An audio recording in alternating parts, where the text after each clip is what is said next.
I'd like to call to order this regular meeting of the Lincoln-Lancaster County Planning Commission of July 27th, 2022. A printed agenda is available outside the hearing room, and a copy of the full agenda, including the staff reports, is available online or at the Planning Department, room 213. The Open Meetings Act is posted just inside the doors at the back of the room. If you parked in the parking lot across the street to the north, the gate is open and no parking coupons are needed. Out of courtesy for those attending this meeting, commissioners and the staff, cell phones may not be used in the chamber during any portion of this meeting. We appreciate your cooperation. The Planning Commission action today is final on the following items. 1.3, Special Permit 19032A, and 4.2B, Special Permit 22020. Any aggrieved person may appeal final action of the Planning Commission to the City Council or the County Board by filing a notice of appeal with the clerk within 14 days following the action of the Planning Commission. The Planning Commission action on all other items is a recommendation to the City Council or County Board. The first item of business is the approval of the minutes of the regular meeting held July 13th, 2022. So moved, Campbell. It's June 22. Second, Joy. No, I think it's July. Aye. Right? Yeah. Okay. Yep. Second, Joy. Okay. Ball, Yes. Campbell, Yes. Bruce, Yes. Edens, Yes. Joy, Yes. Rodenberg, Yes. Ryman Yost, Yes. Edgerton. Yes. Minutes approved, 8-0. It does say July 13th. The meeting minutes of that date, though, say June 14th. June 22nd. June 14th at the top, and then it reflects a date of Wednesday, June 22nd. So it does look like there might be some procedural things that need to be corrected in those minutes. So I'll just make that note. Okay. Thank you. Thank you. Thank you. Commissioner.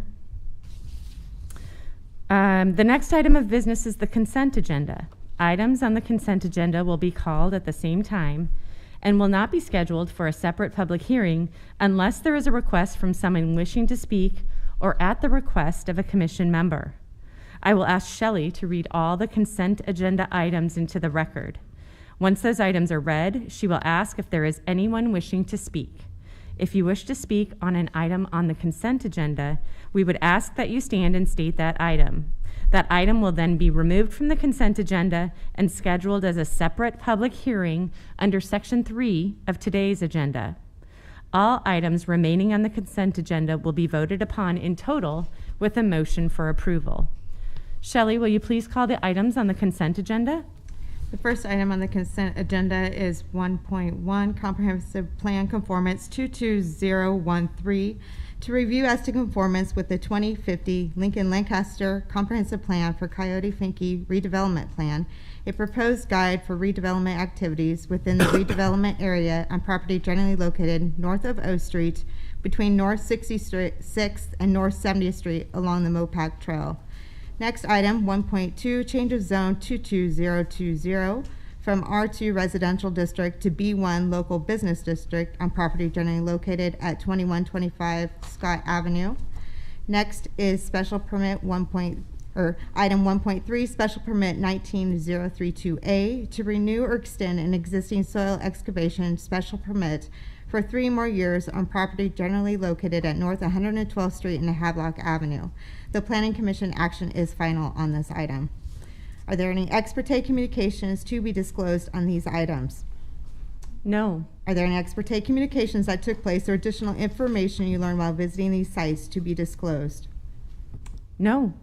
Is there anyone here wishing to speak on these consent agenda items? Is there anyone wishing to speak on any of the consent agenda items? I see none, so we will entertain a motion. I would move approval of the consent agenda. Second, Joy. Okay, Shelley? Ball, Yes. Campbell, Yes. Cruz, Yes. Edens, Yes. Joy, Yes. Rodenberg, Yes. Ryman Yost, Yes. Edgerton. Yes. Motion approved, 8-0. Okay, I will now ask Shelley to call the requests for deferral. We received written communication on behalf of the applicant requesting a 2-week deferral until the next planning commission hearing of associated items 4.1A and 4.1B, change of zone 22021, which is from AGR Agricultural Residential District to R3 Residential District on property generally located at Linwood Lane and Avon Lane, and special permit 22024 to allow for a CUP community unit plan with up to 26 dwelling units with associated waivers on property generally located at Linwood Lane and Avon Lane. We also received written communication from the applicant requesting a deferral until the August 24th Planning Commission hearing for agenda items 5.1A and 5.1B, which is change of zone 22013 from AG Agricultural District to R3 Office Park District on property generally located at 8451 Eagle Crest Road, and special permit 22015 to allow for a CUP community unit plan with up to 27 dwelling units with associated waivers on property generally located at 8451 Eagle Crest Road.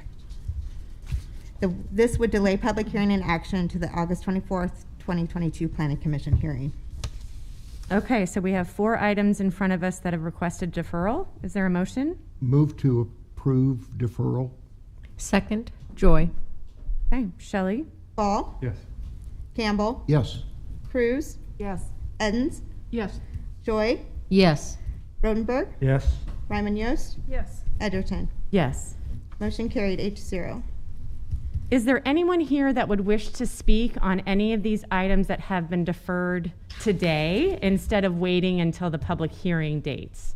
If so, you are welcome to come speak today.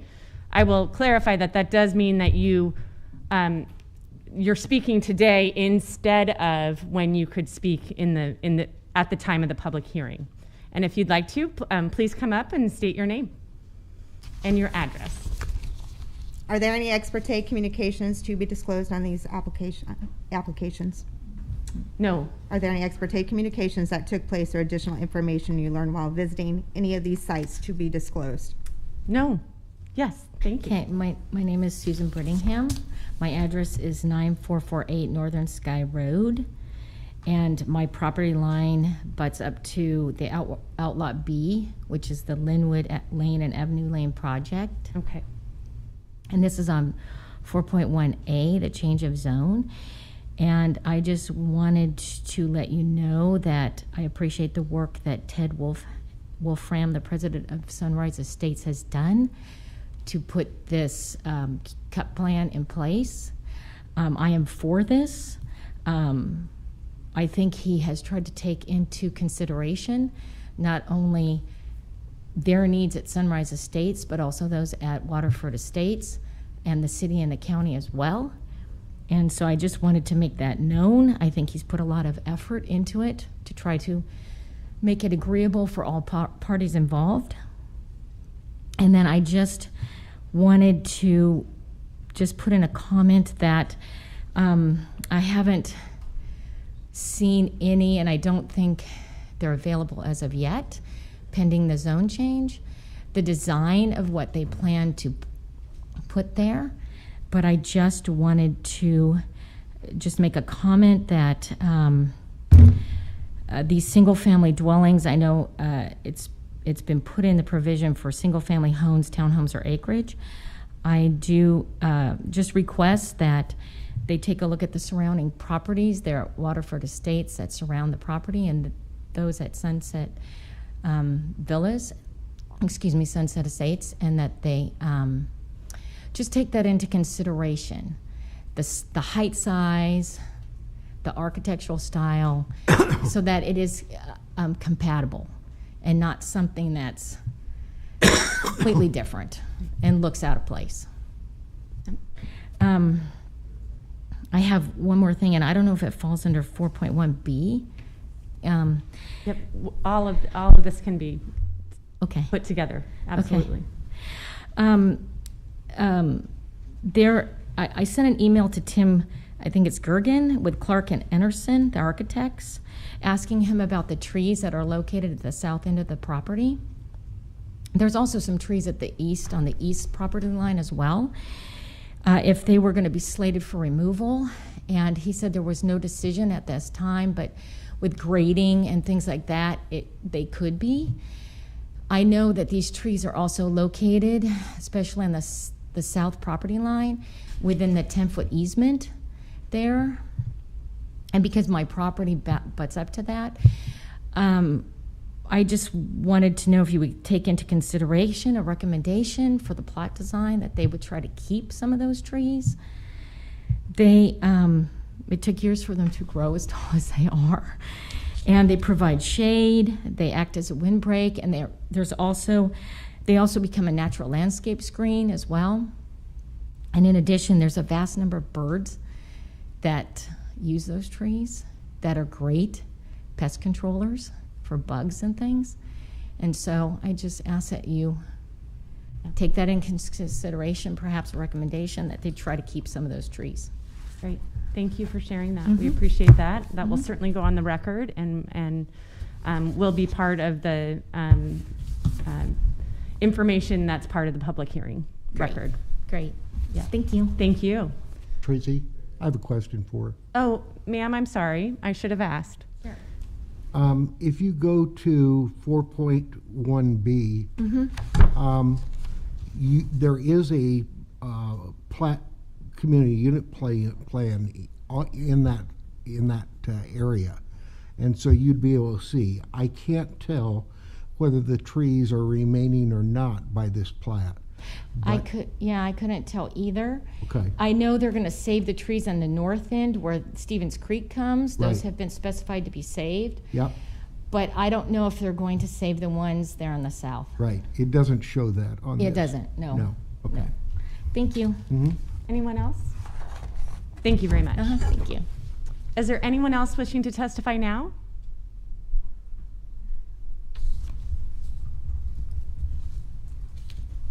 Hello. Well, she referred to Ted Wolfram. I am Ted Wolfram. So thank you for those comments. And if you can share your address as well. Yeah, so I am Ted Wolfram. I live at 1040. May I take this off? You may. Because it's fogging my glasses up. Live at 1040 North 92nd Street, which is an acreage within Sunrise Estates. So I'm here on behalf of Sunrise Estates community. I am the president of their HOA, and as I just stated, I am a resident of that community. Sunrise Estates is a community of 28 acreages. It's been established more than 25 years ago, and we are currently the owner of this parcel that's getting ready to be changed, hopefully. Give you a little history about this property. When Sunrise Estates was established, this parcel of property was actually used to house horses. We have a pole barn that's there, and when that was built, it was able to use to house horses. There used to be a corral there, and then behind a lot of the properties there were outlots, so homeowners that had their horses housed there could actually ride through the community in those outlots.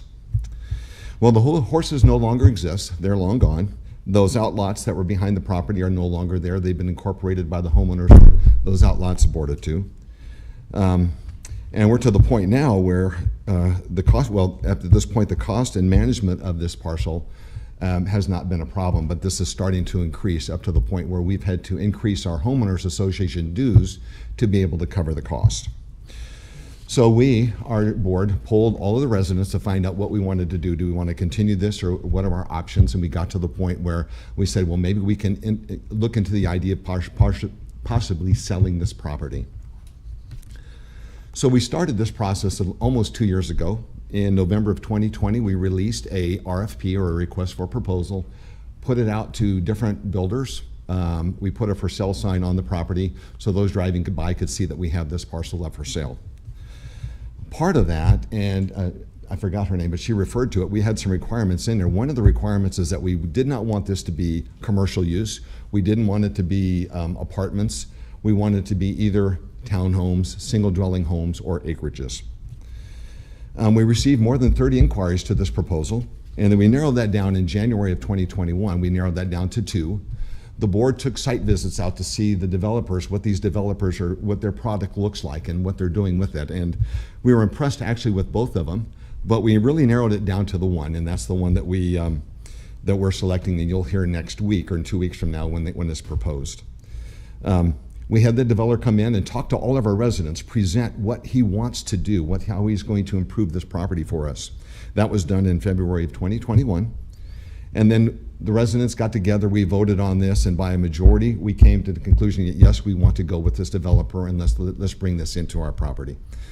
A purchase agreement was signed with that developer in April of 2021 for various reasons, one of them including a longer due diligent period by the developer to see if what he wants to propose was doable. But we got to that point now. Now we're where we're at today. So the reason I'm telling you really this whole story about a little bit of history about what this property is just to give you an idea of the commitment that Sunrise Estates has to this. We had this property, it served a purpose for Sunrise Estates back with the horse, and we used to hold homeowner association meetings out there. But that purpose really no longer exists, so now we're looking at a way to be able to use that property better, not just for us, but for the surrounding areas. So what we think will happen, what we're hoping will happen is this is going to provide some more beautification to the area. The landscape is now going to be changed. It's going to be managed and maintained by the developer, because what he's not developing into homes and the townhomes, he's also now going to maintain. So that's going to look much better in the long run. It's going to meet the mid-market purchasers for trying to buy into new homes. As I just said, it's going to clean up and beautify that undeveloped area.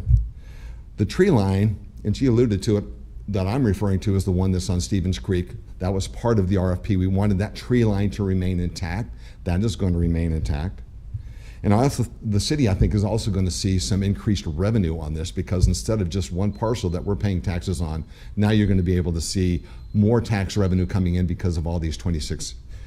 So with that said, Sunrise Estates is in favor of this development, and we are seeking approval for CZ 22021 and SP 22024. Any questions? Does anyone have any questions? Thank you very much. That background is really helpful. I do have a question for you. It happened so fast that when this is deferred to, do you have that deferred to date again when this is going to come before? I believe this one is deferred for 2 weeks. For 2 weeks? Okay, Yes. perfect. All right, thank you so much. Can I ask him a question? You can talk to him afterwards, but probably not on the record. Yeah. Yep. Is there anyone else who would wish to speak on this item or any of the other deferred items? Okay. Let me see where we're at. Okay, we will now proceed to public hearings. Prior to staff making a brief presentation, each staff person should state their name, agency, and address.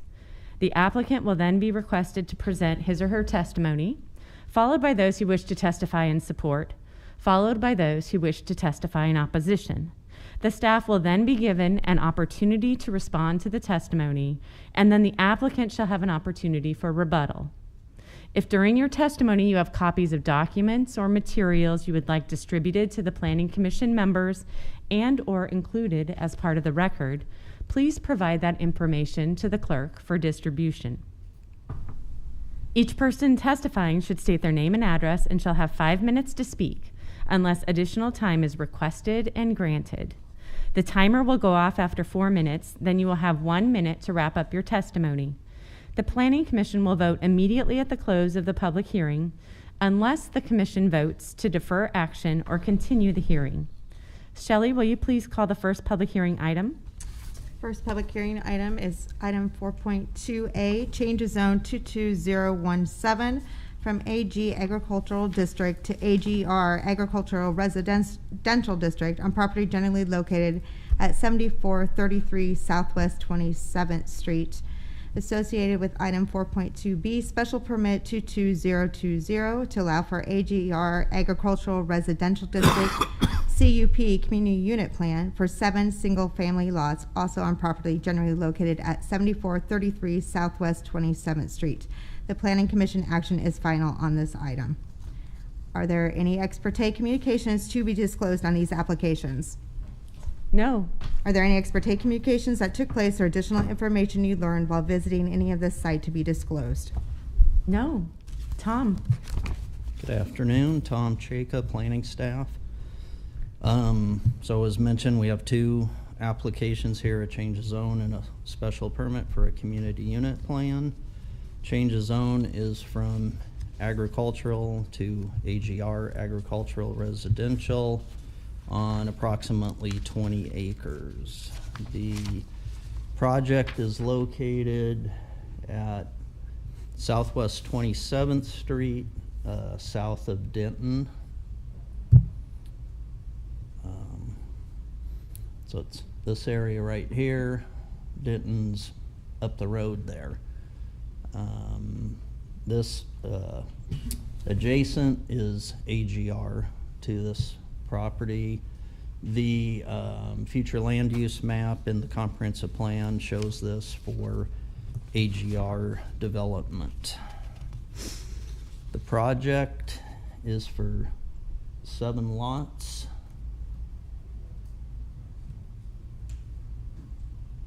There is an access off of Southwest 27th,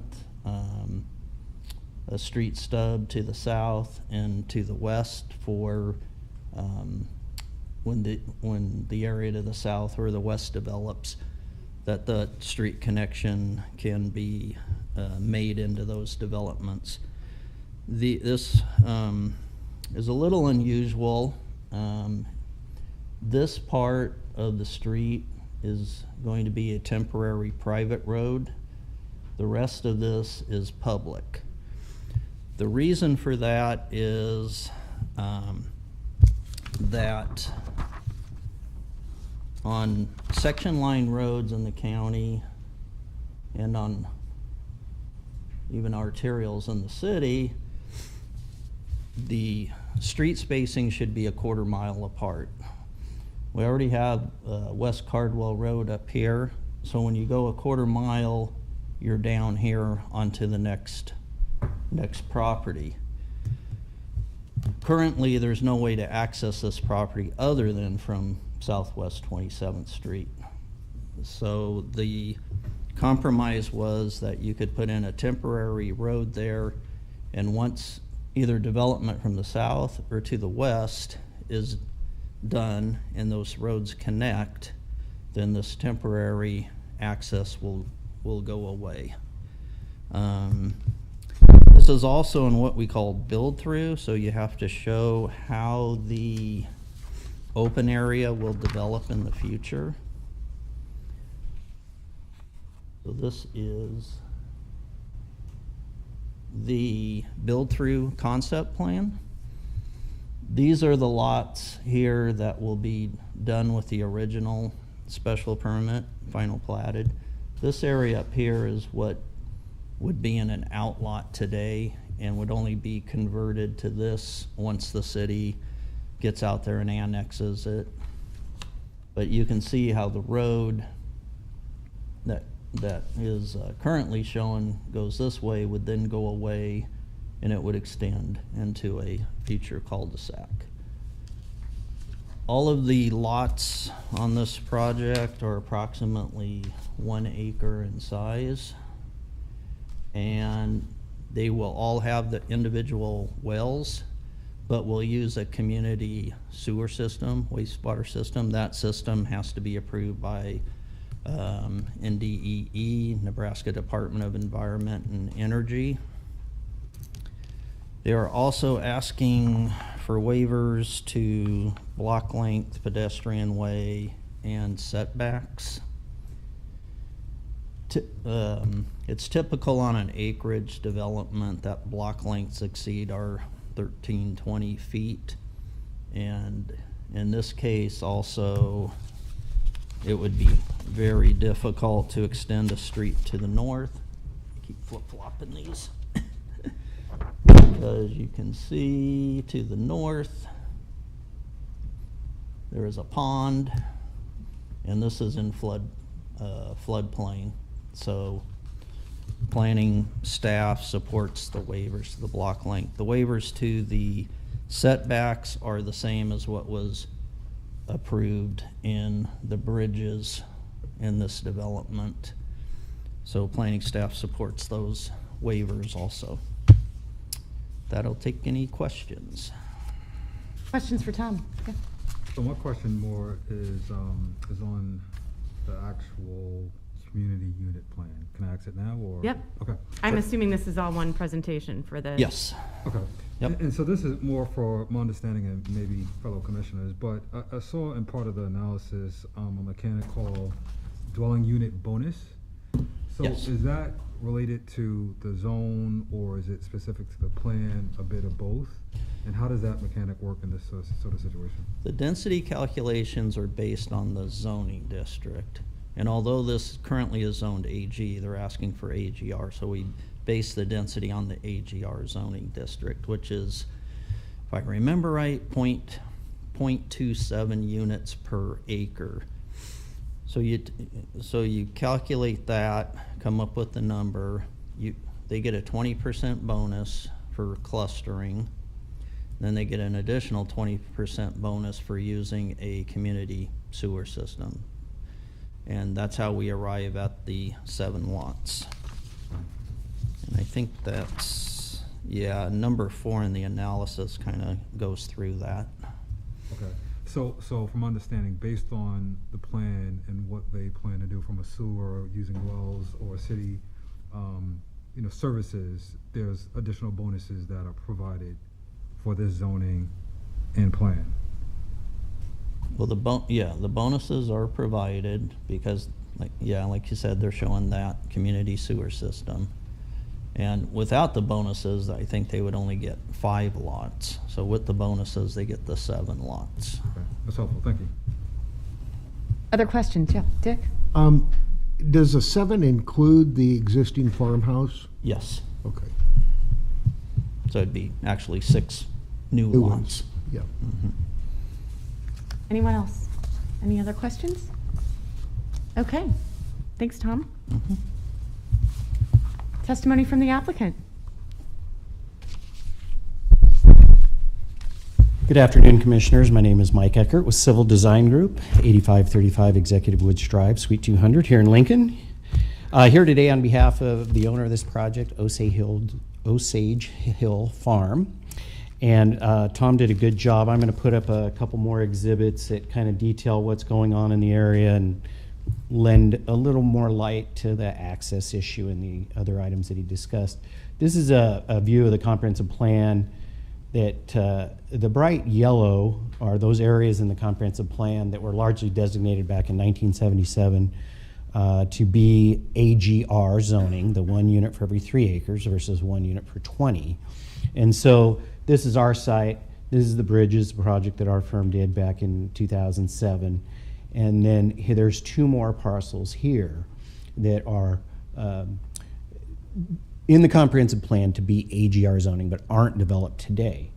This particular parcel right here was recently sold at auction to a real estate developer, so we anticipate that at some point they will come forward with a similar type proposal on theirs. This parcel also has some density which could be transferred into adjacent projects or developed out. So with that, the access issue that Tom pointed out was based on the fact of where we've got the Cardwell Woods connection and getting appropriate spacing. And we worked with staff on looking at if this project developed, they were really going to need an access road down there in that general location that Tom pointed to. And you can see if they were to access down on the half mile here, they would have to cross some floodplain and floodway. And so we worked it all out with our layout and got to the point where we agreed to do, and I've kind of colored this up to give it a little perspective. So Southwest 27th south of Cardwell is just a gravel road today. And so what we'll do in the area of pink is build a county conforming gravel road section. It'll be a private roadway with a public access easement over it until such time that we would get access either out through the bridges like this, and then we'd go up to their access point on Southwest 27th, or if we get access to the development to the south that would take us back to Southwest 27th on one of their roads. The condition in the community unit plan says that when we have one of those routes, we need to forego and not use this pink piece and remove it. As you know, the county tries to manage in the city their access points onto the major arterial streets. So when we had a neighborhood meeting, one thing that was discussed was that we may have a scenario where we have that access out, perhaps through the bridges, but we wouldn't have maybe all the houses developed. And so the issue came up, and I don't know if we've all ever been out to the bridges. They have private roadways built to roughly to city standards, but they have, particularly their entrance road off of Southwest 27th contains a bridge with a wood floor and some other things that was specially designed.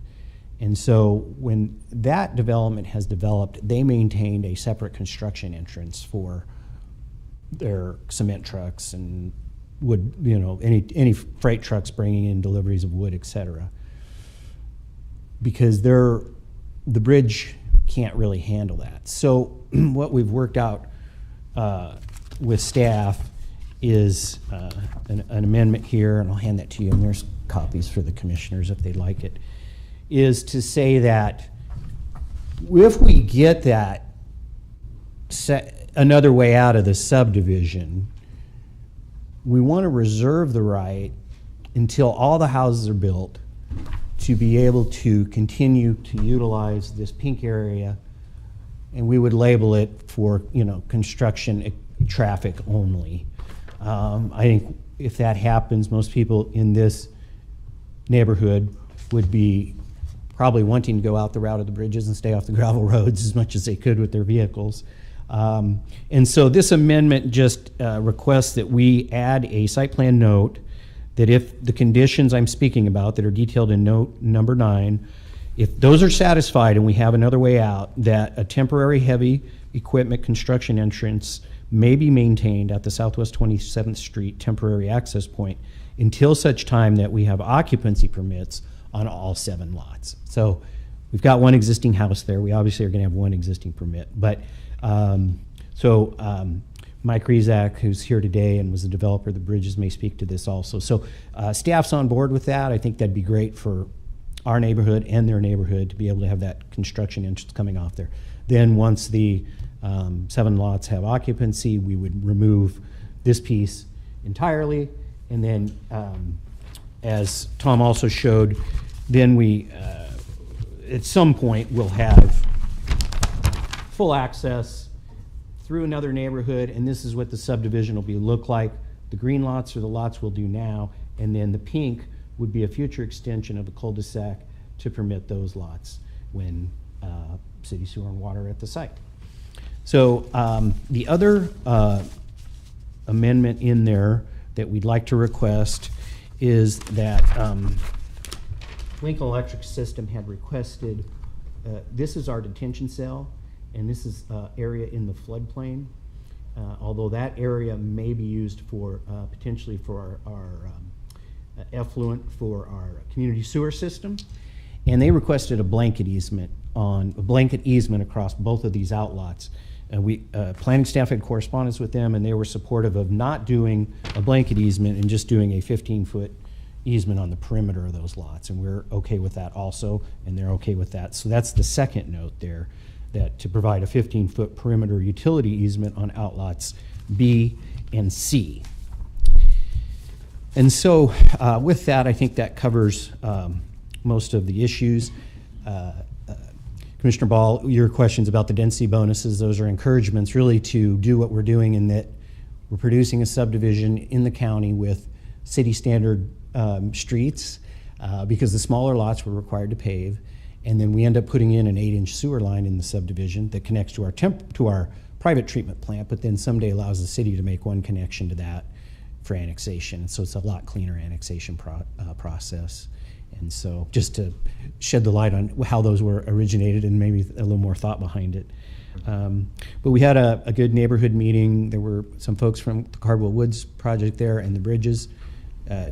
talked extensively about it. I think they understood the nature of the project was very similar to theirs, and in that private setting, we shared some discussions about the proposed covenants that I think made them feel even better. Those are items that you guys usually don't want to entertain and discuss, but I think their absence today would indicate that they're satisfied with this project. So with that, I will be happy to take any questions you have. Questions for Mike? I have one. Yeah, Okay. Rich. On a couple of other recent projects where a road was to become a bay, they were asking Yep. the residences to change their addresses. I see you've got a Midge Lane, which will possibly someday become a road. Yes.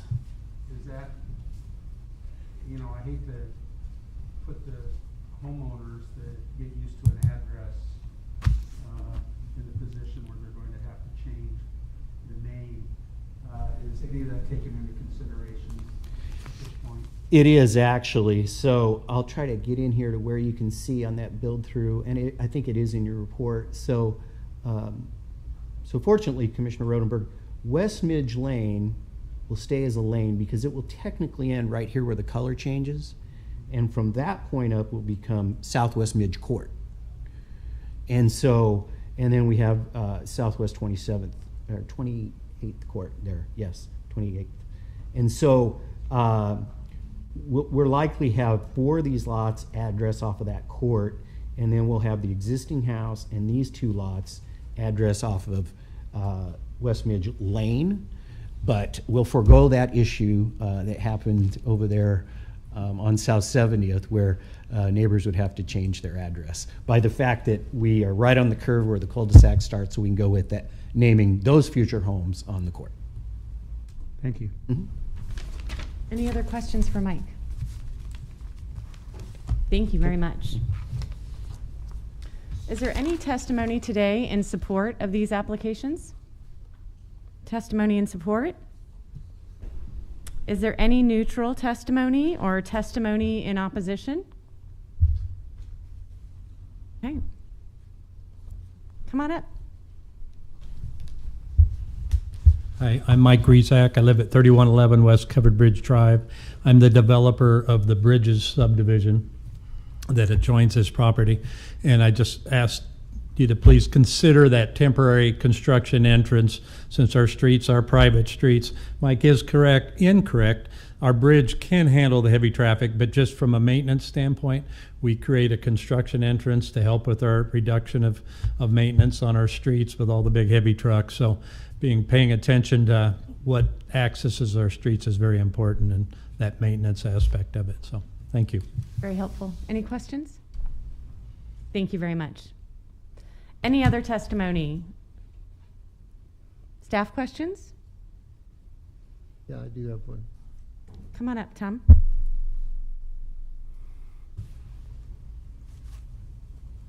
Tom, on these 2 amendments, have you incorporated them? I don't think you have, but so they would need to be added? Yes. Yeah, first I want to say, planning staff is in support of the changes.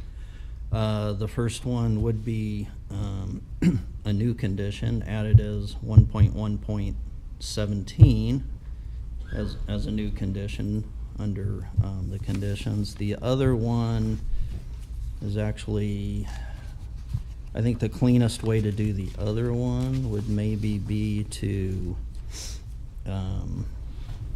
strike 1.11.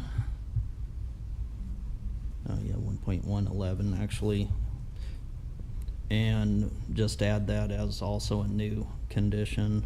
See, Tim. 1118 then? Here comes Tim. I don't know. I mean, Uh-oh. here's the conditions. I have no idea. Tim C., Assistant City Attorney. I'm Yeah. doing this on the fly because we just became aware of this. We'll make, if you approve it, we'll incorporate it into the resolution somehow. They just won't be ready to sign today. So, Thanks. so we would make a change to make that 1.1.18. Doesn't need to be. I think we can I- just say I that we think would you would amend just- the 111. report as detailed in the letter dated July 27th. I think that'd be fine, thank you. And then they'll figure it out from there. Does that make sense? Okay. Sounds good. As Steve mentioned, probably the easiest thing is 1.11, just strike what's in the staff report and put the language that's in this amendment in its place. Okay. Okay, strike and replace. Any other questions for Tom? Great, thank you. Thank you. Anything else you'd like to add, Mike? Okay. I would move that we close the public hearing. Second, Joy? Shelley? Ball, Yes. Campbell, Yes. Cruz, Yes. Edens, Yes. Joy, Yes. Rodenberg, Yes. Ryman Yost, Yes. Edgerton. Yes. Public hearing is closed. I would move that we approve special or change of zone 22017. Is there a second? Are you going to add? I think we'll do the, That, I we'll think do we'll the do change that of on the the permit. zone, and then we can have our discussion, then we'll do the next one. Okay, sounds great. Second, Joy. Thank you. Yep. Discussion.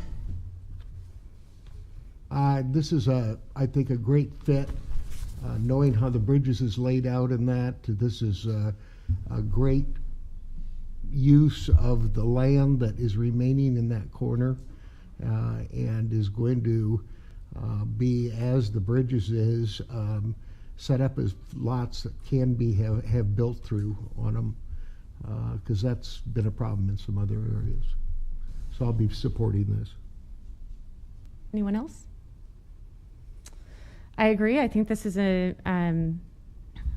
really nice project. I appreciate all the work to have meetings with the neighboring developments. Obviously, it fits very well with the comprehensive plan, since it's AGR is really all encircling this property and will be going forward. And they've taken great care to ensure that as it develops, it will fit with the neighborhood, and I will support it as well. Shelley? Ball, Yes. Campbell, Yes. Cruz, Yes. Edens, Yes. Joy, Yes. Rodenberg, Yes. Ryman Yost, Yes. Edgerton. Yes. Motion carried 8-0. I would then move to approve special permit 22020 with the amendments, adding a site plan note 1.1.17 as stated in the letter of July 27th, 2022, and also striking the language under 1.1.11 and inserting providing a 15-foot perimeter utility easement on outlot B and C. Second, Joy. Shelley? Ball, Yes. Campbell, Yes. Cruz, Yes. Edens, Yes. Joy, Yes. Rodenberg, Yes. Ryman Yost, Yes. Edgerton. Yes. Motion carried 8-0. At this time, if there's anyone wishing to speak on an item not on the agenda, we can hear that now. Seeing none, I would take a motion for adjournment. So moved. Second, Joy. Shelley? Ball, Yes. Campbell, Yes. Cruz, Yes. Edens, Yes. Joy, Yes. Rodenberg, Yes. Ryman Yost, Yes. Edgerton. Yes. Hearing is closed. Thank you. Steve?